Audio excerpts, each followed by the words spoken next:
In Microsoft Excel, you can export and save the file using other formats like PDF to retain its order and arrangement. Unfortunately, importing an Excel worksheet will give you extra blank spaces that are not necessary on the file. So if you ever want to remove unwanted spacing or trailing spaces on your spreadsheet document cells, here are two ways that you can do it. For the first method, you have to enter the trim formula on your worksheet. Do that by opening the spreadsheet you are working on, then click the cell beside the column you would like the results to show up, then type this formula. Now you have to enter the cell reference inside the parenthesis, then press Enter. After that, fill down the formula in the new column by selecting the last cell, and then click and drag the small black square that appears in the lower right corner of the cell.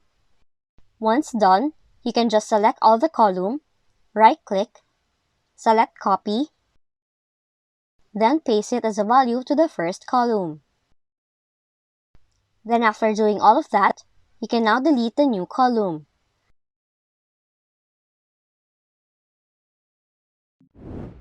Another method is to do a find and replace workaround if you only have less than 3 unwanted space you want to remove. To do that, select the columns with the extra leading space, then on the Home tab, select Find and Select, and then choose Replace. Now on the Find What option, press the spacebar 2 times, or how many spaces are there you would like to remove, then go to the Replace With option, and press the spacebar once. Once done, click the Replace All option, then click OK.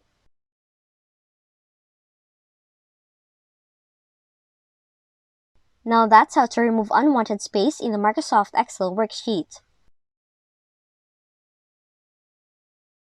If you found this video helpful, kindly like and subscribe. You may also click and turn on the notification bell so you can be notified from whenever we release new videos.